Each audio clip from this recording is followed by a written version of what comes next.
Sim, agora chegou a hora de colocarmos as empresas lado a lado. Qual terá o nosso aporte?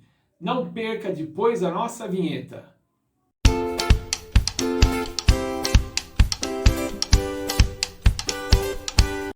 Olá, investidores, sejam muito bem-vindos ao canal Ação e Ações. O meu nome é Pedro. Nós estamos aqui concluindo o último vídeo dessa série de análise fundamentalista, onde eu vou trazer para vocês então a minha tese de investimento, onde eu analisei 3 empresas, conforme a ferramenta que eu venho demonstrando aqui para vocês. E eu vou mostrar como que eu tenho feito então na prática. Os meus investimentos estão se concretizando, eu estou com rentabilidade, e eu vou demonstrar para você como que eu faço, para que você aprenda como se faz e não dependa da opinião de outras pessoas, não dependa de opiniões de internet, ou seja, não fique apostando com o seu dinheiro, mas faça as suas escolhas de forma consciente, tá bom? Em primeiro lugar, eu já quero deixar aqui claro que esta não é uma recomendação de compra nem de venda. Caso você tenha algum desses papéis que eu estou mostrando aqui agora, o fim é puramente didático, tá? Mais uma vez, é para o seu bem, para que você saiba como se faz e você possa tomar as suas próprias decisões e não ficar ouvindo conselhos de investidores, de youtubers, de analistas, enfim. Faça você mesmo, fique tranquilo com os seus investimentos e vamos então para o nosso vídeo, tá bom? Então aqui na nossa tela, as primeiras orientações, tá? Quando eu vou escolher um investimento, gente, um papel, né, um ativo onde eu vou aportar, ou eu vou sair, né, desse papel, enfim. Em primeiro lugar, eu procuro conhecer um pouco mais sobre o nicho, sobre o setor onde essa empresa está alocada, tá? A minha recomendação e de tantos outros, eu aprendi assim, né? Tantos outros investidores de sucesso, é que você não invista naquilo que você não conhece, tá? Como nós estamos falando aqui de construtoras hoje, são 3 construtoras que eu peguei de forma aleatória, né? Então, como nós estamos falando de construtoras, é bom que você entenda um pouco do ramo da construção civil aqui no Brasil, tá? Sobre ciclos, sobre fatores que vão impactar o negócio dessas construtoras, né? Alguns termos que são característicos do setor, como land bank, como distrato, tá bom? Então, em primeiro lugar, a primeira dica é essa: invista em empresas que você entende o negócio. Se você não entende o negócio, procure entender. Busque informações aí na internet, busque informações em livros, em artigos, converse com quem entende, com quem investe já no setor, para que você possa se inteirar, e isso aí vai formar a base do conhecimento que você precisa ter para poder então tomar a sua decisão, tá legal? Segunda dica: acompanhar o resultado das empresas, tá? Isso é o que nós estamos fazendo aqui hoje, é o que eu vou mostrar para vocês também. Os resultados, como vocês já devem saber, saem através aí dos releases, né, que as empresas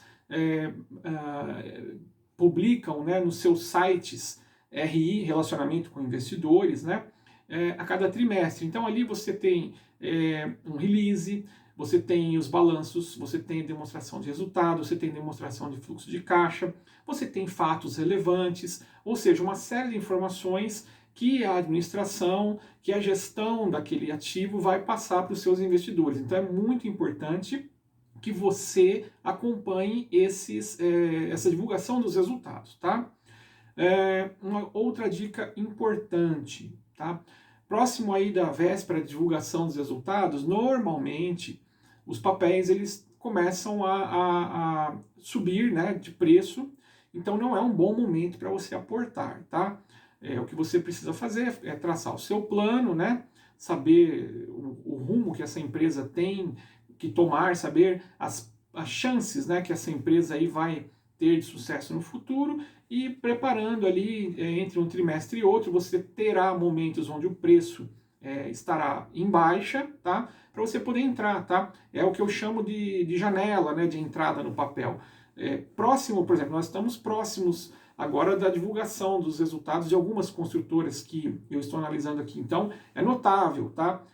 vai chegando próximo da data de entrega do balanço, o papel começa a subir. Não sei dizer para vocês por que isso acontece, tá? Se é alguma insider information, com informações privilegiadas, se é simplesmente especulação, mas fato é que normalmente o papel ele sobe, tá? Então não é um bom momento para você entrar, tá bom? Mais uma dica, pensando aqui em acompanhamento dos resultados, né, das empresas. Aqui você já pode fazer ideia de quantos papéis você consegue, então, fazer a gestão na sua carteira. Não adianta você ter aí 20, 30 ativos diferentes na sua carteira se você não conseguir acompanhar todos eles, se você não conseguir ver os resultados, porque um ou outro você vai deixar passar, você não vai conseguir ler todos os releases a tempo, e realmente são releases extensos, tá? Às vezes 70 páginas, 100 páginas, enfim. Com o tempo você acaba pegando o jeito e já vai direto ao ponto, tá? Você não precisa ler tudo, né? Enfim. Mas ainda assim, gente, toma tempo, tá? Então, minha dica 2B é esta. Coloque na sua carteira aquilo que você conhece e que você vai ter tempo para gerenciar, tá? Senão você vai ter que deixar na mão de alguém para gerenciar para você, aí já não é mais você tomando decisão, tá? Ou você simplesmente vai fechar o olho e vai deixar rolar. Não é legal também, né? Terceira dica, escolher, claro, né, empresas com resultados crescentes e consistentes, né? As demonstrações aí de resultados, balanços, as conferências que os gestores fazem com os acionistas, normalmente dão o tom, dão a direção, você consegue fazer algumas projeções e ter ideia para onde essa empresa vai, né?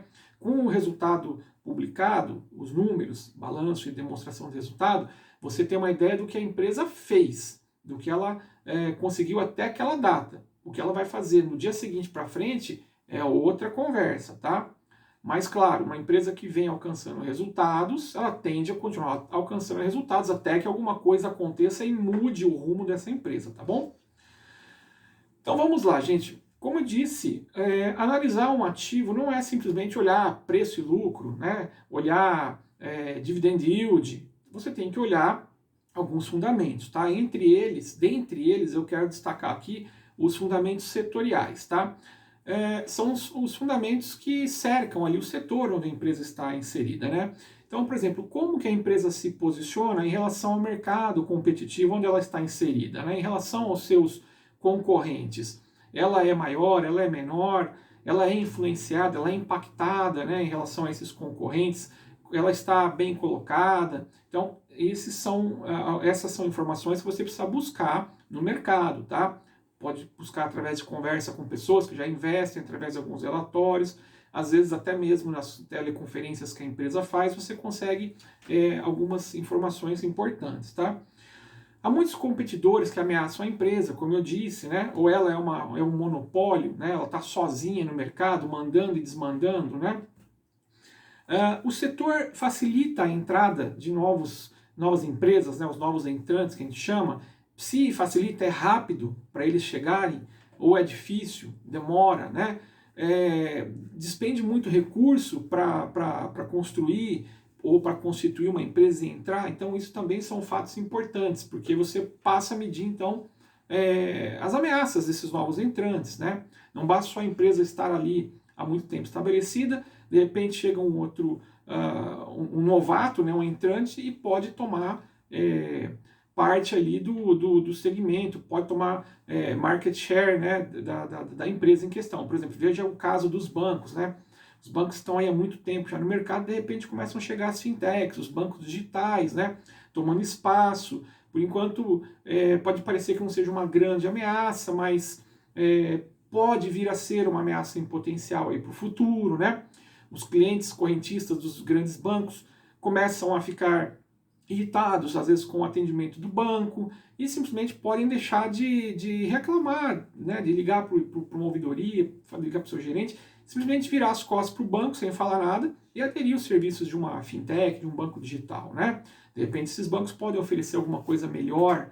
Então, enfim, eu sei que existe espaço ali para todo mundo, mas é necessário que você tenha ciência dos concorrentes, né, dos novos entrantes, como que eles podem impactar. Alguns raciocínios em relação a esse fundamento setorial, gente, são um pouco abstratos, né? Você não tem assim uma comprovação, não, olha, vai ameaçar de forma quantitativa, né? Você tem que traçar ali alguns cenários e ficar de olho nas notícias, acompanhar o que está acontecendo para saber como isso vai impactar o seu papel, tá bom? Um outro ponto é, a empresa ela barganha com os fornecedores ou ela está na mão de um único fornecedor, né? Ela tem vários fornecedores que atendem ou ela compra de apenas um e ela fica refém daquele único fornecedor, tá? Isso é normal em alguns segmentos, né, alguns setores. É importante que você saiba como que é esse relacionamento aí entre empresa e fornecedores, tá? Se esses fornecedores, por exemplo, se os produtos sofrem influência de variação cambial, né? Se tem períodos aí do ano onde falta matéria-prima, então tudo isso tem que ser levado em consideração, tá bom? Os clientes eles conseguem barganhar o preço, né, com facilidade aí com a empresa que você pretende investir. Como que está o Pareto aí do setor? Por exemplo, a empresa ela tem de repente 20% apenas aí dos clientes que são responsáveis por 80% do faturamento dessa empresa. Então a empresa fica meio que na mão desses caras, né, desses clientes, ou ela é o contrário. Enfim, você precisa analisar como que se dá esse tipo de relacionamento, porque o mercado ele pode fazer pressão em cima da empresa e a empresa pode ter que diminuir margem, pode ter que diminuir preço, enfim, para poder sobreviver, tá? Isso é importante que você leve em consideração também, saiba como que funciona e como que isso vai impactar o preço da tua ação, tá? E, consequentemente, os resultados da tua empresa, né? Claro, lucro líquido, enfim. Há produtos substitutos para essa empresa que você está estudando, da noite para o dia, de repente pode ser facilmente substituído. Por exemplo, a gente tem aí o caso das montadoras, né, com os carros tradicionais. Existe aí uma ameaça por novos entrantes com carros elétricos. Isso pode acontecer, vai ser de uma hora para outra, né? Você pode, de repente, dormir com uma empresa que tem um domínio de mercado e acordar com uma empresa que, de repente, já não tem mais o domínio desse mercado. Então, é necessário que você leve em consideração também essa questão, tá? De repente, as pessoas deixam de comprar carros para andar, por exemplo, de Uber, tá? Ou elas deixam de comprar carros para andar justamente com carros elétricos ou uma outra forma. Então, é necessário você ponderar também e não tão a fundo, tá, gente? Vai precisar fazer uma tese, né? Enfim, mas entenda o que eu estou dizendo. É importante você saber um pouco como funciona o mercado onde ela está inserida, tá bom? Além dos fundamentos setoriais, também existem os fundamentos macroeconômicos, tá? Esses sim são um pouco mais abrangentes, eles não impactam apenas o setor onde a empresa está estabelecida, mas impactam vários outros setores, né? Impactam os setores ao redor também, né? Onde essa empresa está. E, por exemplo, nós vamos falar aqui de construtoras, então eu trouxe aqui o fato déficit habitacional, né? É fato que de tempos em tempos, como a construção civil está situada num setor cíclico, então de tempos em tempos você tem muita oferta de moradias, pouca oferta de crédito, depois você tem muita oferta de crédito, pouca oferta de moradias, assim vai, né? Assim vai se fechando o ciclo, termina um, começa outro, né? Então vamos falar aqui de déficit habitacional, tá? Veja aqui uma notícia, foi publicada no dia 29 de setembro agora de 2020, né? O crescimento da população brasileira e a formação de novas famílias deve gerar uma demanda de mais de 30 milhões aí de novos domicílios até 2030. Então, em menos aí de... nós estamos em 2020, já finalizando 2020, em menos de 9 anos, teremos uma demanda maior por domicílios, né? Tem uma informação bem interessante aqui, destes 30 milhões de domicílios, né? Cadê aqui, ó? Vai surgir, estarão concentrados, ó, 46% concentrados na população com renda média, tá? Ou seja, entre 3 e 10 salários mínimos, então vai tomar 46% aí no mercado.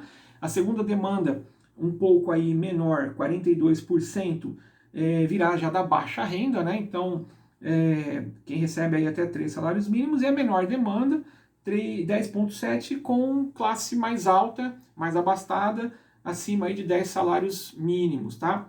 Então por aqui você já sabe onde vai crescer a construção civil no Brasil, tá? Com dados como este, tá? A gente pode ver aí que está meio equilibrado entre classe média e classe baixa, né? um topo aí de pirâmide invertida. Então você pode ter já uma noção de quais papéis que vão se beneficiar mais e quais que vão se beneficiar menos, tá? Expansão de crédito é outra coisa muito importante. Não adianta ter um déficit, né, habitacional, existir previsão aí de necessidade de novas moradias, mas não ter crédito no mercado. Afinal de contas, não é todo mundo que tem, de repente, 150 mil, 300 mil, 500 mil no bolso para ir lá e comprar uma moradia, né? Você precisa expandir o crédito, né? E uma notícia também aí bem recente, né? A Caixa ampliando incentivos em financiamento imobiliário para manter também 1,2 milhões de empregos na construção civil, né? Construção civil é um dos setores que mais sofre aí com a questão de pandemia e é um dos setores que puxa realmente a economia do nosso país, né?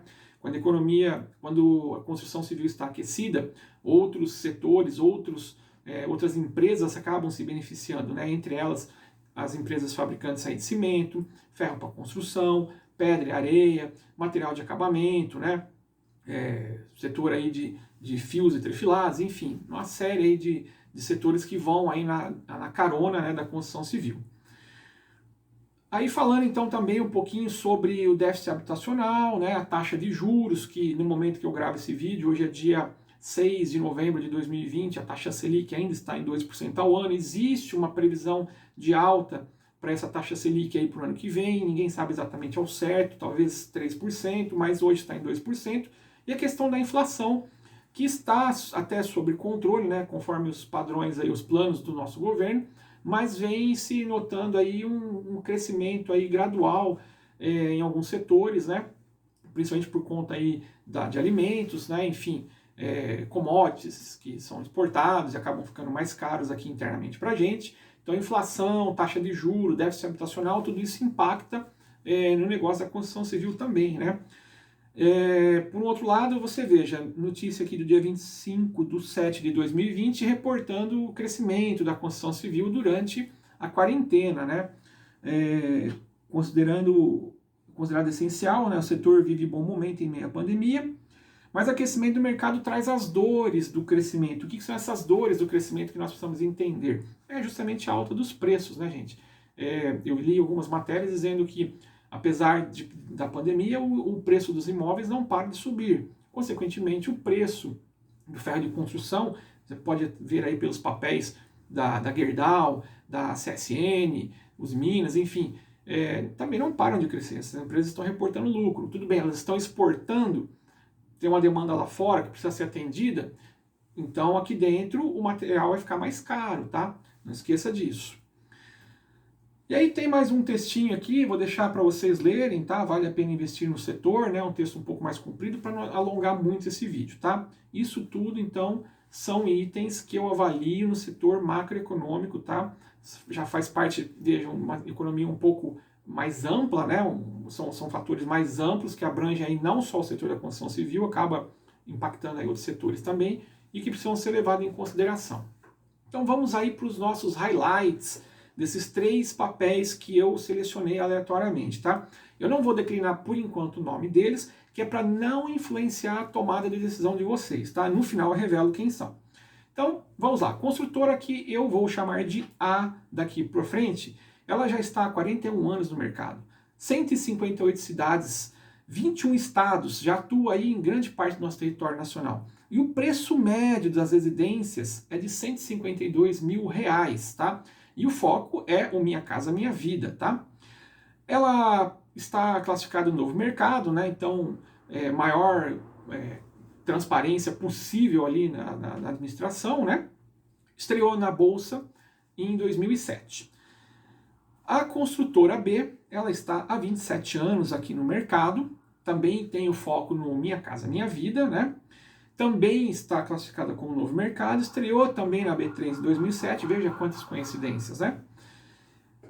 Ela estreou em 2007, depois de um tempo ela foi incorporada por uma outra construtora, então ela fechou seu capital na bolsa. Depois de um tempo, em 2017, ela desfez essa fusão aí e abriu seu capital novamente, entendeu que era melhor assim, né? Na B3, então desde 2017 ela está de volta. Os maiores investidores da carteira desta construtora são o Polo Capital, o Banco Pátria e o Itaú. Isso vocês conseguem ver também, gente, em alguns sites de internet, né? Quem são os maiores investidores dessas construtoras, não só de construtoras, mas de todos os outros papéis. É interessante você ver quem é que está aportando, quem é que está investindo nesses papéis, tá? E por último, a construtora C, ela é a mais velha de todas, né? Das três aqui, tem 60 anos já de estabelecimento. Ela é voltada para um público, então, mais abastado, classe A, né? São imóveis de alto padrão. Também é novo mercado, então as três são novo mercado. E estreou na B3 em 2005, tá? Primeiro aí, então, do que as outras construtoras. Legal.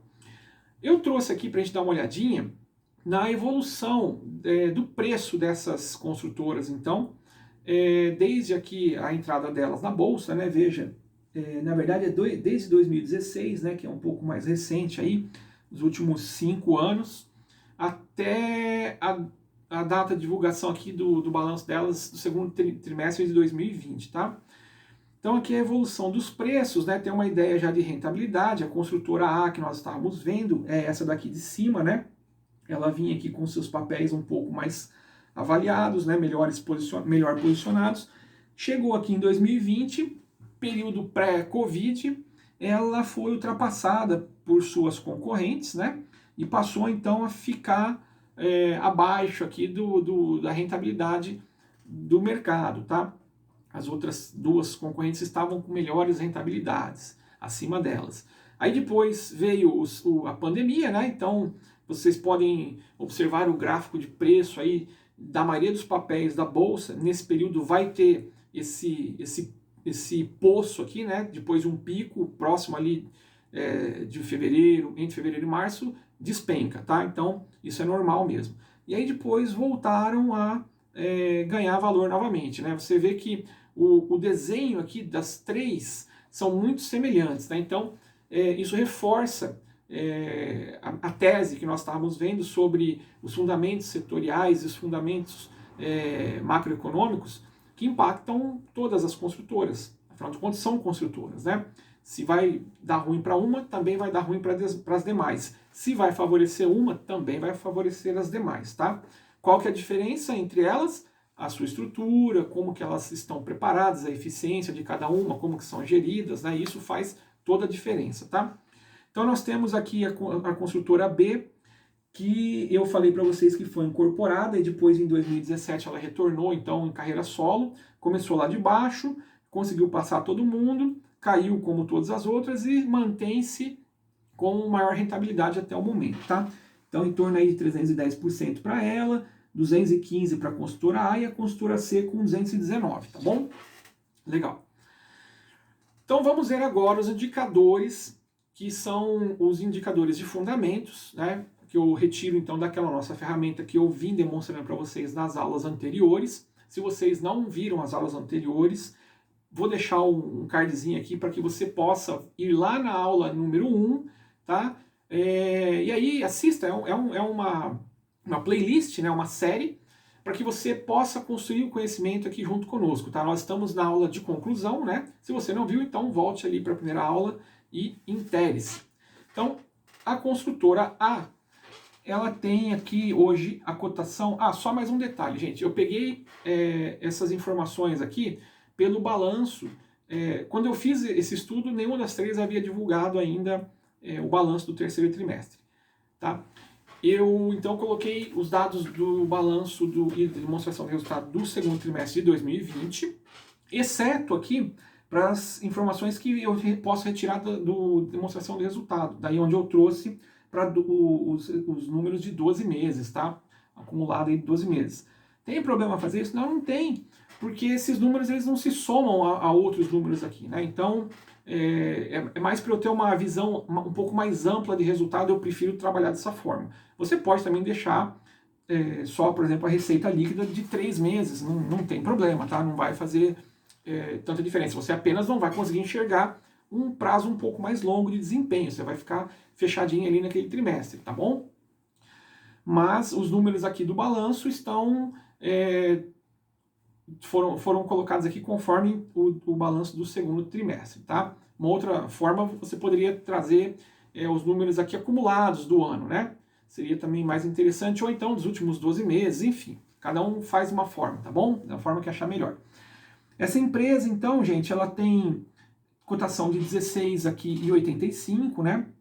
Ela tem o valor da empresa, olha, 10,3 milhões, valor de mercado de 8,1. Por que é 8,1?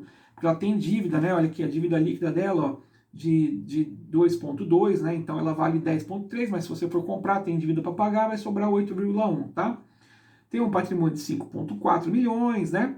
O PL dela aqui, ó, 15,4 anos, então se você comprar uma ação, vai demorar 15,4 anos para você ter o retorno de volta, de acordo com o lucro líquido que ela apresenta, né? Olha, crescimento de receita dela é de 27% aí nos últimos 5 anos, enfim, são vários indicadores aqui, depois deem uma olhadinha, tá?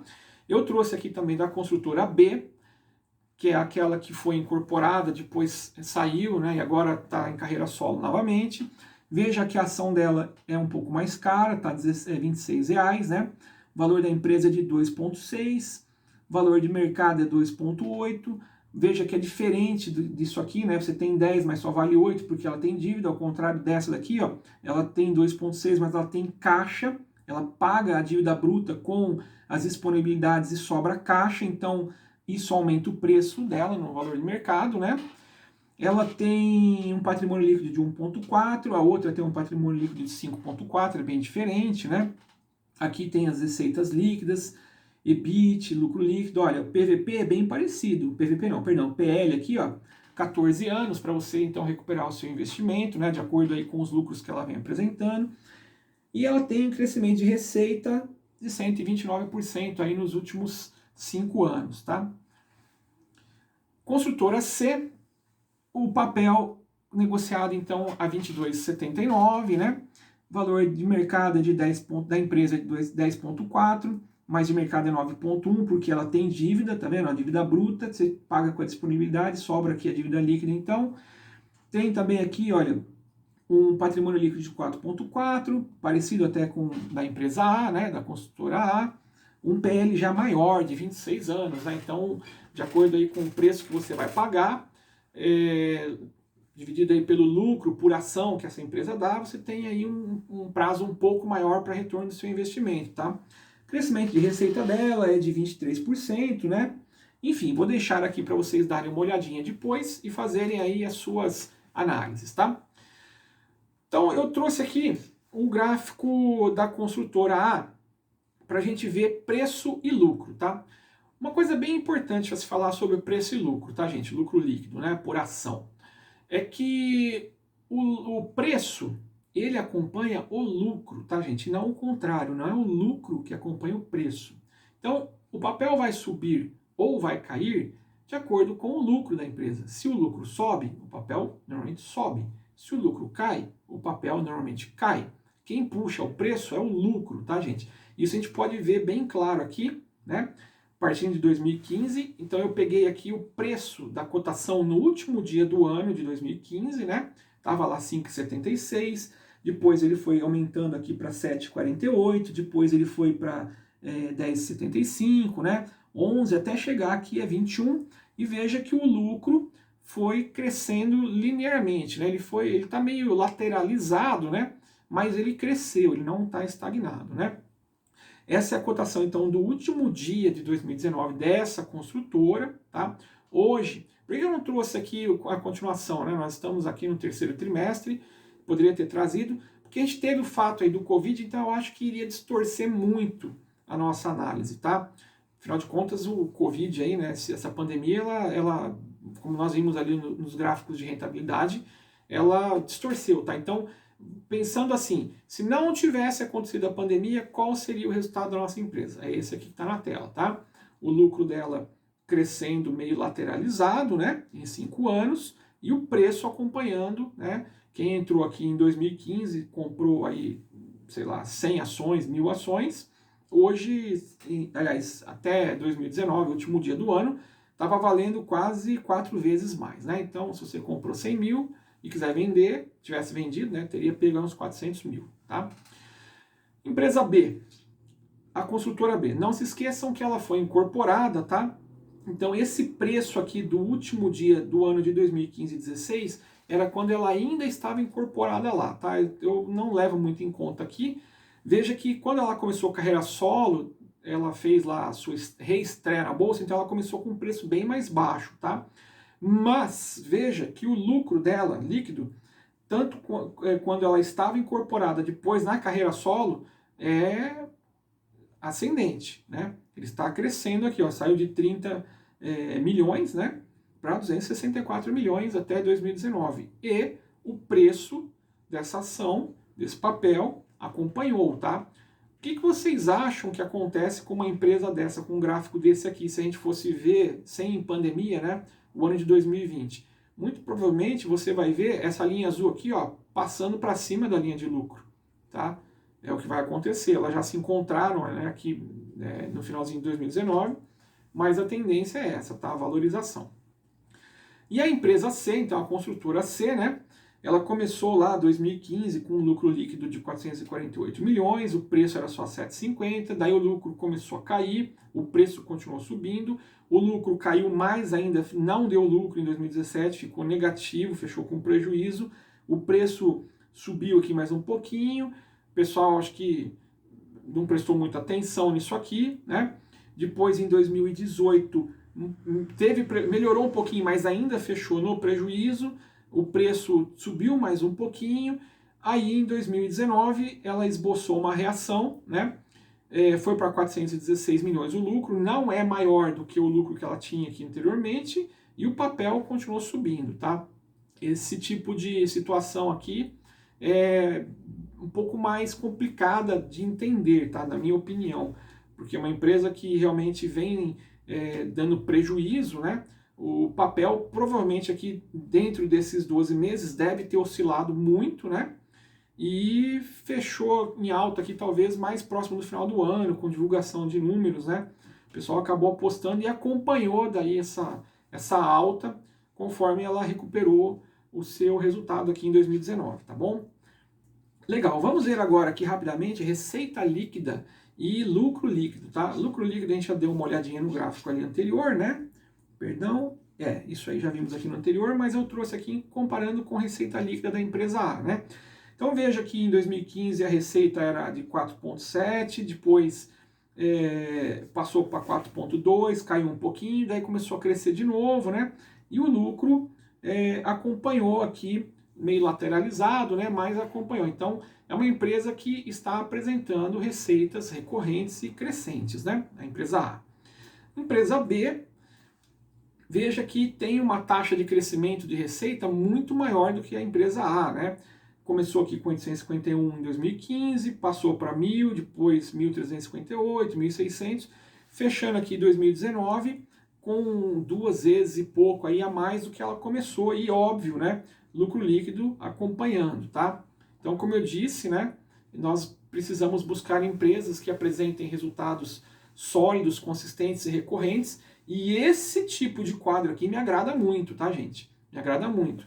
Provavelmente aqui com pandemia 2020 pode haver uma diminuição de receita tal, mas é perfeitamente entendível, tá? É compreensível, né? Empresa C começou lá em 2015, né, com 4.341 aqui de receita, depois foi perdendo receita, chegou aqui no 2017 com receita menor e, consequentemente, lucro líquido já em prejuízo, manteve prejuízo aqui no outro ano de 2018 e esboçou uma reação aqui em 2019, tá? Como será que essa empresa vai sair em 2020? Depois que vocês souberem quem é, dá uma olhadinha lá para ver como que ela conseguiu sobreviver, tá? Vamos dar uma olhada no patrimônio líquido, então, a evolução de patrimônio líquido dessas empresas. A construtora A, com 5.050 aqui em 2015, 5.437. Em 2017 ela chegou num topo e aí caiu o patrimônio líquido dela. Quando isso acontece, é importante você dar uma olhada nos balanços, né, para ver o que aconteceu, ler os releases, as explicações que a gestão da empresa dá. Porque lembra, o que faz o patrimônio líquido de uma empresa diminuir? Horas, você tem ativo de um lado, depois você tem passivo, e o patrimônio líquido, né? O ativo ele é igual à soma do passivo mais o patrimônio líquido, certo? Para o patrimônio líquido reduzir, você tem que ter um aumento ali no teu passivo. Consequentemente, se você tem um aumento no passivo, você tem uma diminuição no teu ativo, né? Aí eu fui ver o que aconteceu. Eu falei, horas, mas o que fez essa empresa perder patrimônio líquido, né? E foi uma perda até razoável aqui, né? Considerável. Essa empresa ela fez grandes aportes, ela comprou, como é uma construtora, né? Ela comprou aí muitos terrenos, né? Então ela investiu bastante em terrenos, então ela estava com algumas dívidas, né? E isso tomou alguns financiamentos, enfim. Isso fez com que o patrimônio líquido dela diminuísse, tá? Então é importante vocês saberem o que está acontecendo. Quando vocês observarem aqui grandes modificações, opa, o que aconteceu? Vamos checar. Pode ver que daí depois, em 2019, ela passou a crescer o patrimônio líquido de novo. É claro que não voltou aos patamares, né? Está melhor do que o 2015, mas ainda não chegou lá nos áureos tempos de 2017, tá bom?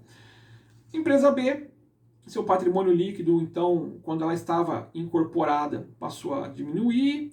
Quando ela assumiu carreira solo, ela começou a crescer o patrimônio líquido. E até então, fechando aqui em alta, né? Melhor resultado aqui, até mesmo quando ela estava incorporada, né?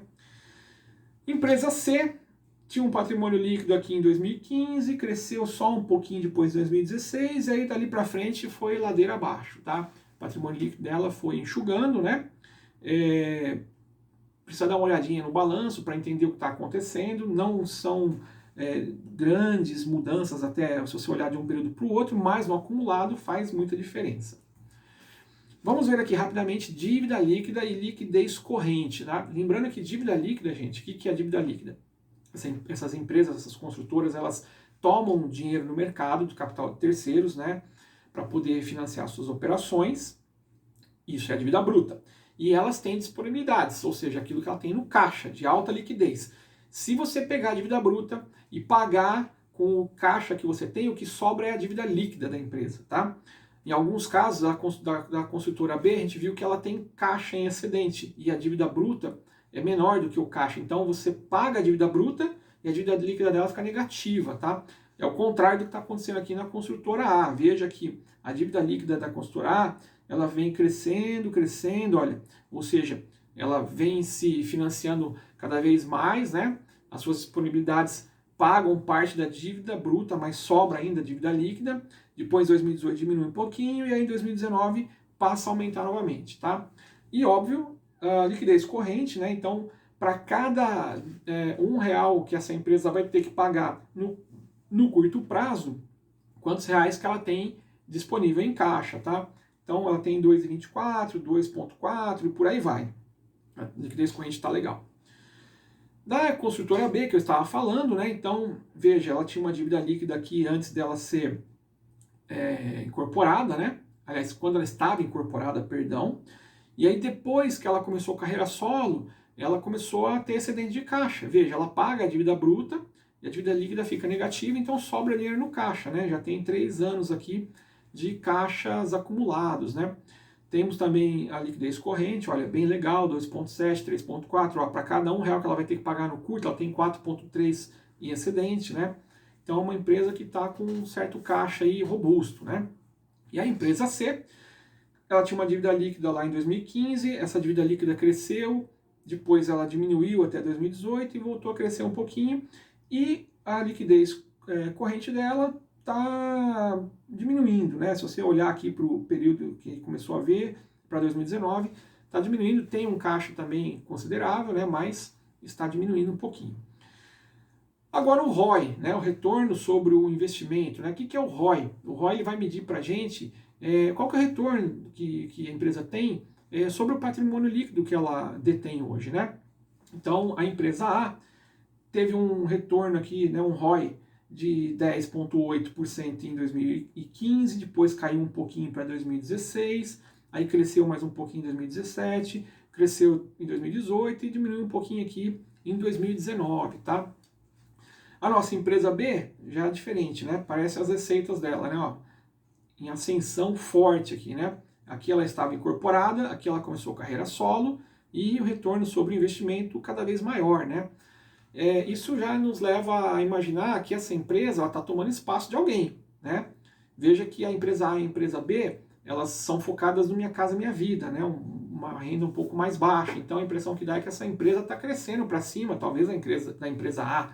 Né? Claro que não tem somente essas duas construtoras no mercado, existem outras. Então esta construtora está tomando espaço de alguém, alguém está perdendo espaço para ela. Ela tem gerado receita, tem gerado lucro e também tem gerado patrimônio líquido, tem gerado ROI, né? Enfim, ela está avançando para cima de alguém aí, né? Já a empresa C, ladeira abaixo, né, gente? O retorno do investimento aqui no seu patrimônio líquido veio caindo em 2015, caiu em 2016, em 2017, 2018 não teve retorno sobre patrimônio líquido, né?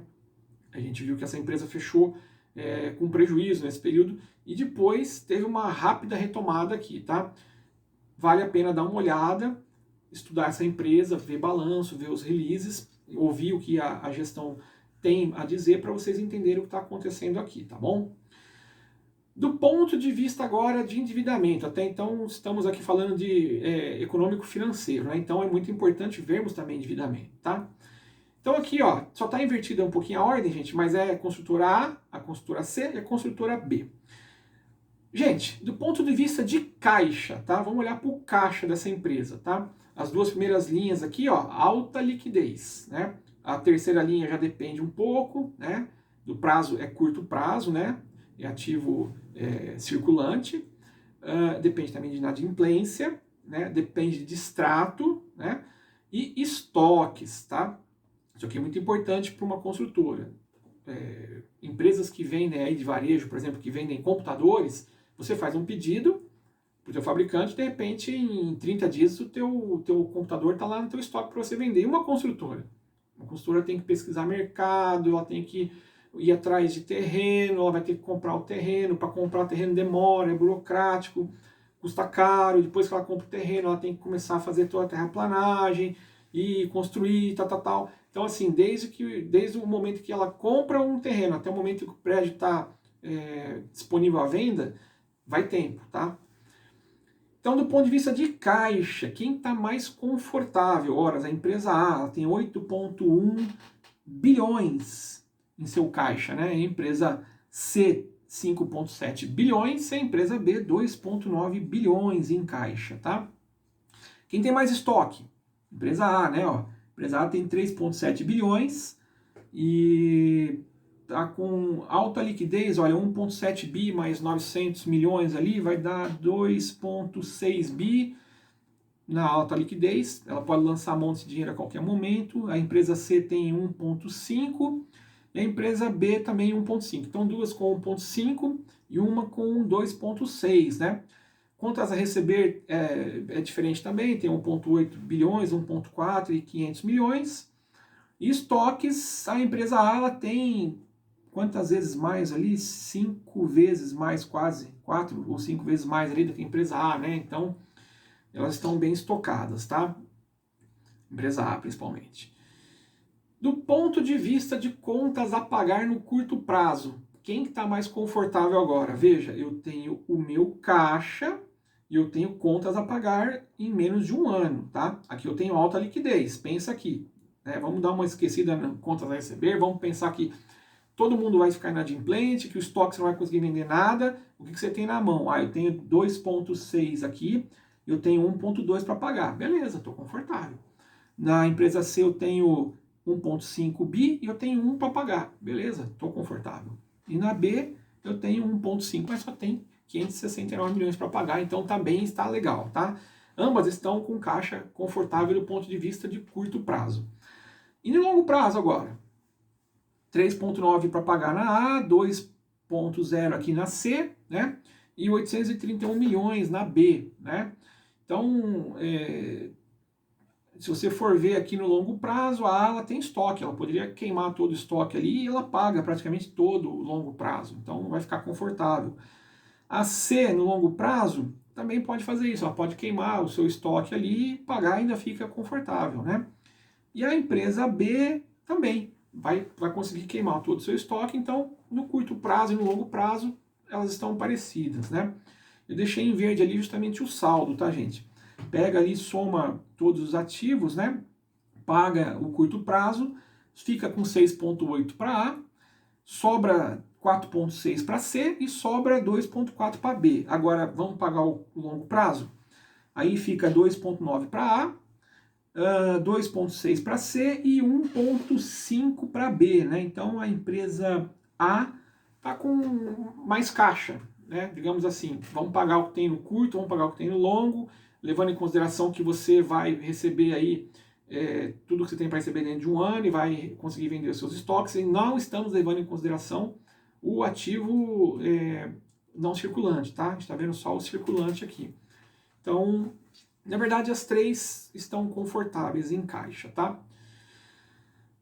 Vamos olhar aqui agora para o passivo e para o patrimônio líquido dessas empresas, tá? Daí vocês precisam pegar o balanço e dar uma olhadinha lá. A empresa A, o passivo dela representa, o passivo em comparação ao patrimônio líquido, tá? Então lembra, né? O passivo lá em cima e aí embaixo você tem o patrimônio líquido. O passivo da empresa, da construtora A, ele representa 66%. E o patrimônio líquido representa 34%, tá? Então, a gente costuma dizer que essa empresa ela é de dívida crescente, tá? Ela está com o seu passivo maior do que o patrimônio líquido, tá? Isso é um problema? Não, não é um problema, tá? Desde que essa empresa tenha bons financiamentos, né? Financiamentos saudáveis, que ela esteja gerando receitas, né? Que ela não tenha tanta inadimplência, que todo aquele contexto que a gente está desenhando aqui até agora, né? Dos fundamentos macroeconômicos, e fundamentos setoriais, se estiverem num bom momento, beleza, tá? Agora, se tiver na alta, digamos assim, né, o ciclo desse setor aqui estiver na alta e agora vai começar a baixa, daí é um problema. Aí você pode ter alguns pepinos aqui e a gente precisa se precaver, né? Talvez seja o momento da empresa puxar um pouquinho em freio de mão e parar de fazer dívida, né? A empresa B também é a mesma proporção, tá? Passivo e patrimônio líquido, né? Então são ambas empresas com dívidas crescentes, tá? Já a empresa C, ela tá mais sossegada, olha, o patrimônio líquido dela e o passivo ali é praticamente meio a meio ali, né? Praticamente igualado, tá? Então vamos ver aqui agora, ainda continuando no fundamento econômico, financeiro, né? Eu trouxe aqui a demonstração de resultado do exercício da empresa A, tá? Da construtora A. Veja, ela tem receita bruta, a receita líquida, eles dão na demonstração de resultado do exercício, eu já pego o resumido ali, já pego a parte da receita líquida, tá? Mas a demonstração de resultado do exercício dessas empresas vem linha por linha, o cara explica tudo ali, tem todo detalhado, então você pode ler lá se você quiser mais informações, para saber, como é que está o endividamento, como é que é a composição ali desse endividamento, como é que é o EBITDA, né? Como é que foi formado, tal, vai lá que tem tudo explicadinho, tá? Bem legal, aqui eu trouxe resumido pra gente. O que me interessa aqui, olhando para a demonstração do resultado do exercício, é essa linha aqui, gente, do EBIT, tá? Ou do lucro operacional. Porque o EBIT, ele mostra pra gente o lucro operacional, que é o resultado da operação da empresa, né? Você tem você teve a sua receita bruta, teve ali todos os custos de impostos, tal, veio a receita líquida, tira o preço o custo do produto que foi vendido, né? Tem o lucro bruto, aí tira as despesas SG&A, que é com vendas as gerais de administração, vai sobrar o EBITDA, aí tira a depreciação e amortização, que não tem efeito caixa, tá? É efeito contábil, e aí vem para o EBIT, e o EBIT dessa aqui é de 157 milhões, tá? Aí você tem receitas financeiras, são oriundas de aplicações, de juros que essa empresa recebeu, né? E tem despesas financeiras, que é a contraparte, né? São oriundos aí de juros que ela teve que pagar, né? Então, o EBIT dela é de 157 milhões. O legal aqui é ver esse outro indicador que eu chamo de GAL, é o grau de alavancagem operacional da empresa. Como que você calcula o GAL da EBIT, da nossa construtora aqui? Você vai pegar o EBIT, que é de 157 milhões, né? Aliás, 157 milhões, isso mesmo, e vai dividir pelo lucro bruto de 468, então é 157 por 468, tá? Deu um grau de alavancagem aqui de 33,5, tá? O que significa isso, gente? Eu até deixei anotado aqui, ó, não reduzir além de 33,5. Significa o seguinte, que se os custos que você teve aqui, né, os custos ou a sua receita líquida, ela, no caso aqui a receita bruta, tá? Vamos pegar pela receita bruta que é mais fácil. Se a sua receita bruta diminuir além de 33,5, o teu EBIT aqui, ó, o teu lucro operacional vai para o vinagre. Ele fica negativo, você não vai ter mais lucro operacional, você vai ter prejuízo daí, tá? E aí daqui para baixo é só ruindade, tá?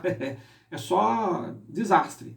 Então, esta construtora, ela tem 33,5% de margem aí para ela poder negociar no mercado, para sobreviver, brigar com outras concorrentes entrantes, para reagir a um covidão, tá? Uma pandemia, né? Ela pode, de repente, ficar sem vender tanto, né? Cair as vendas. Enfim, ela tem espaço de manobra aí de 33,5%, tá? Abaixo disso, ela passa a ter prejuízo, tá? E aí, eu tenho um gabaritinho aqui, tá? Empresas cujo grau de alavancagem operacional eles são menores do que 10, então significa que essa empresa está muito alavancada, tá? Ela está muito alavancada. Ela tem pouca margem aí para sobreviver. Então, se vem aí situações adversas como pandemia, se vem situações adversas como falta de crédito no mercado, como um superávit habitacional, né? O contrário de déficit habitacional, enfim, taxa de juros muito altas, né? Enfim, tudo aquilo que a gente já viu lá atrás. Se vem um outro cenário, uma empresa que tem um grau de alavancagem operacional menor aí do que 10, né? Ela vai ter problemas, tá? Vai ter problemas primeiro do que essa daqui, por exemplo, que tem 33,5. Essa aqui sobrevive mais tempo, né? E empresas cujo grau de alavancagem são maiores do que 30, então ela está pouco alavancada, ela está confortável, e é o caso aqui da nossa construtora A. A construtora B, o grau de alavancagem dela é de 34,7, também é um grau de alavancagem bom, veja que até é parecido, né? 33,5, 34,7, né? O EBIT aqui da construtora A está em 157, o da outra é de 56, mas o grau de alavancagem está parecido. E da construtora C, o grau de alavancagem 37,5, tá? Tá melhor ainda do que as outras duas, né? E o EBIT de 103. Então, necessariamente, gente, só olhar para o EBIT, né? Ah, o EBIT aqui dessa construtora é de 157 é melhor, mas veja, ó, o grau de alavancagem dessa é melhor, né? Ela tem mais tempo de sobrevivência em tempos adversos, né? Em situações que não são favoráveis, tá? Então, leve isso em consideração também. Legal, gente. Então, eu percorri aqui com vocês todos os indicadores que eu vejo. Sim, dá trabalho, depois você acaba ficando mais habituado. Aí você vê quantos papéis você vai querer jogar para dentro da sua carteira, né? E aqui eu trouxe um comparativo, então, da construtora A, B e C, dos resultados que elas tiveram, tá? Então, vamos lá. Construtora que melhor se saiu em preço, tá? Em rentabilidade de ação. Opa, perdão. Foi a construtora C, 296, então um pontinho para ela. Quem teve melhor lucro líquido? Construtora B, pontinho para ela. Quem teve melhor receita líquida? Construtora B, mais um ponto.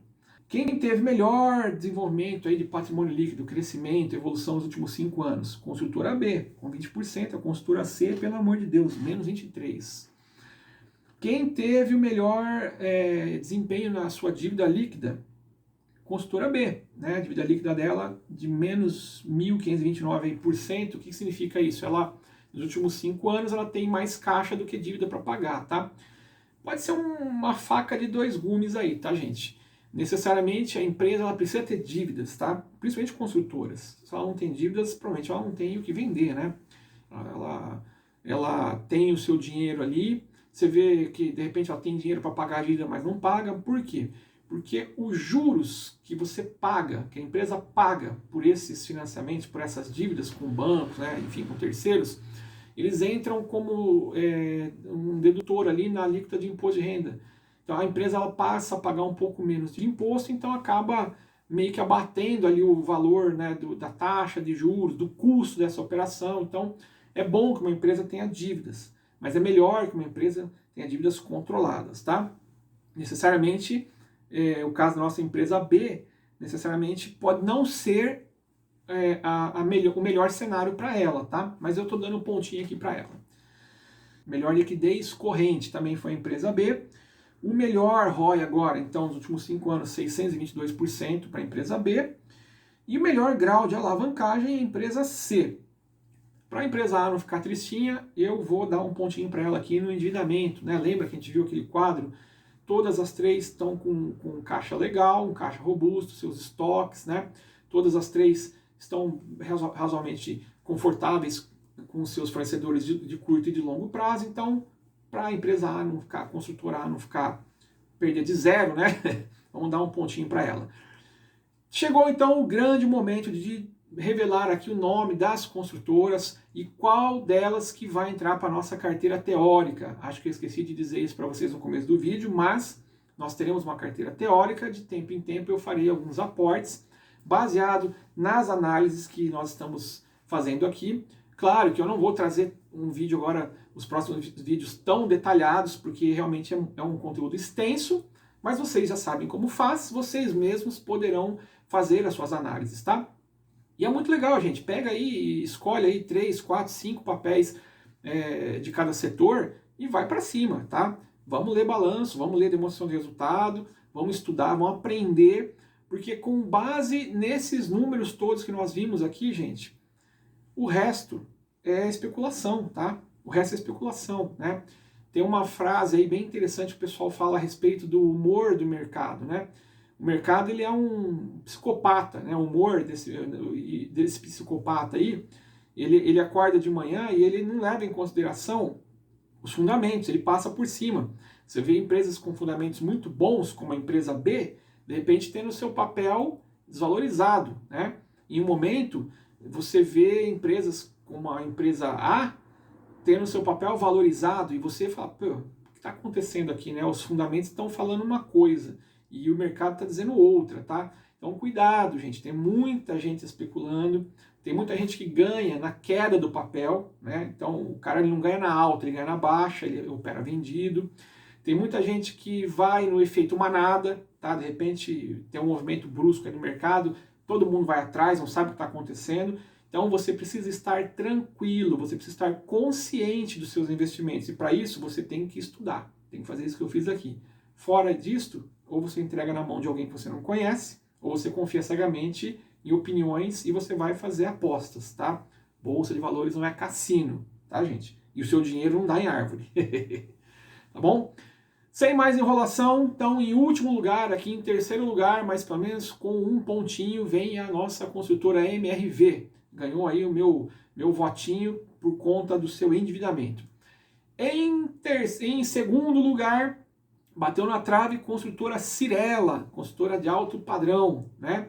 Ela ficou aí com 2 pontinhos, tá? Ganhou no preço e ganhou no grau de alavancagem operacional. E agora a empresa, a primeira que vai estrear a nossa carteira teórica é a... Tchan. Vou falar para vocês só no próximo vídeo, beleza? Brincadeira, gente. A empresa que vai entrar para a nossa carteira de aportes é a Tenda, a construtora Tenda, com 6 pontos aqui então, na minha análise fundamentalista. E aliás é muito mais do que isso, né? É uma análise macroeconômica, setorial e fundamentalista, tá bom, gente? Então é isso, gente. Eu estou cansado já de falar, vocês devem estar cansados de ouvir. Quero agradecer demais a quem me acompanhou até aqui, a quem assistiu toda essa playlist. Espero que eu tenha contribuído para o crescimento de vocês, tá? É dessa forma que eu trabalho, é dessa forma que eu ganho meu dinheiro aqui na bolsa, dessa forma que eu obtenho meus resultados. E eu espero que eu tenha conseguido passar um pouquinho do meu conhecimento para vocês, para que vocês possam agora andar aí com as suas próprias pernas, tá bom? Dúvidas que vocês tiverem, estarei aqui, pode deixar nos comentários que eu leio e respondo, tá? Compartilhe esse vídeo, se inscreva no nosso canal, aquela ladainha de sempre, né, gente? Mas é muito importante, tá? Se você deixar o seu like aí, melhor ainda, isso contribui demais aqui pra gente, muitas outras pessoas podem receber esse vídeo, tá? Mais pra frente eu farei outros vídeos de análise de aporte. De novo, não é uma recomendação de compra nem de venda, tá? não sou responsável se vocês tiverem aí lucros ou prejuízos, cada um que faça pelas suas próprias convicções, mas eu dou ferramenta para vocês poderem trabalhar, tá bom? Agradeço muito, fiquem com Deus e vejo vocês no próximo vídeo. Um abraço, bons negócios!